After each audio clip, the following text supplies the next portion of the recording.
Hello to all members of Prime Land. We have a new episode on the Prime UI theming. In this one, I would like to cover how to dynamically change the primary color and the surface colors. In the previous episodes, I tried to show you how you can customize a built-in preset. For example, if you watched the previous videos, we had created Aura. We've created a customization over Aura where we tried to change the default settings like primary colors, form field paddings, light and dark color schemes. Also, we've done the dark mode selector, and I tried to show you how you can utilize the Prime UI, Prime View CSS variables in the rest of your application so that you can take advantage of a more unified theming. So in this one, let's create a new button so that we can dynamically change the primary color. Suppose that you are doing an application where you're letting your users changing colors. So let's add a new button. And I will call this, let's make this green. Green primary. That should be our method name. So here I have a function. It's called update primary palette. So this function gets an object. So let's make this, for example, we have here, I will copy it from the Prime View showcase. So here I'm just changing the primary color and I'm giving it a palette. So let's change this to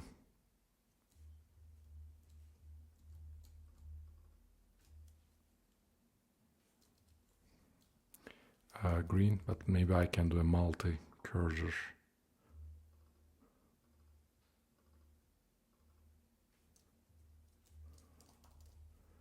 Edit, so green. Okay, now when I click this button, it should be, let's call this severity success as well. Okay, now when I click this, it goes back to, so every color here, as you can see. Notice that we had form field hover border color as primary color as well. Now when I hover it, I get this green color. So let's add another one. I'll just duplicate the code. Of course, you can turn this into a function.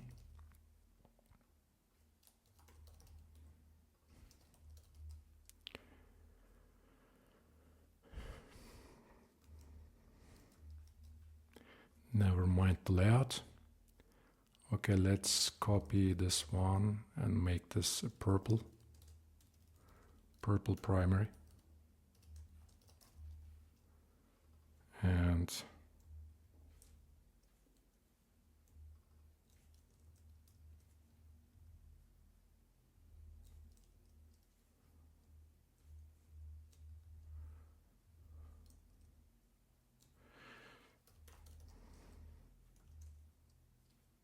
I'm just getting used to this shortcut.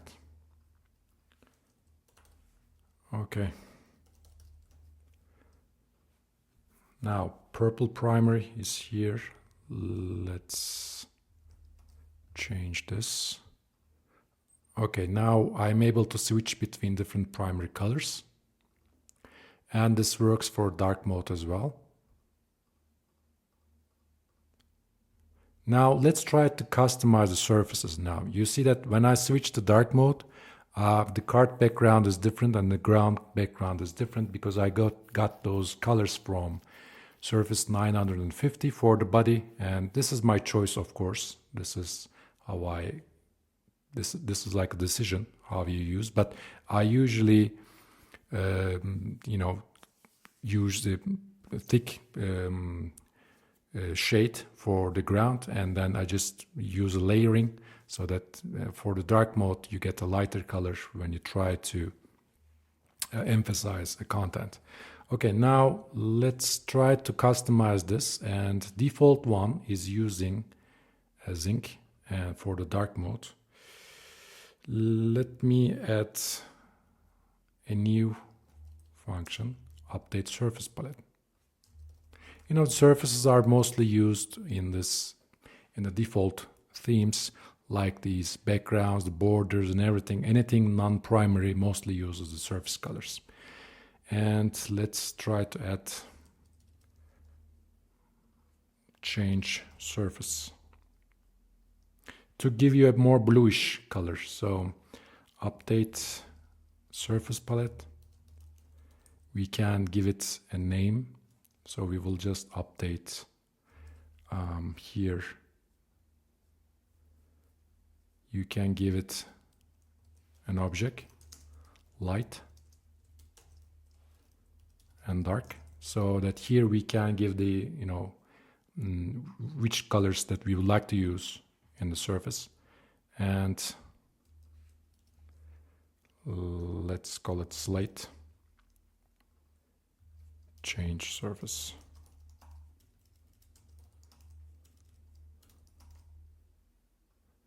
Now for the simplest, we can call this secondary. And now we can also do it like this. Let me get this object. And now I will just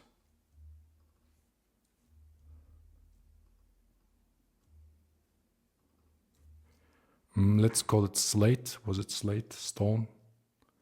I think it was slate. For example, we can just ignore light and keep it like this. Let's see if this will work, because okay, now the dark mode is using by default zinc, which is more black and white. There is no bluish color inside, or just black and grayscale.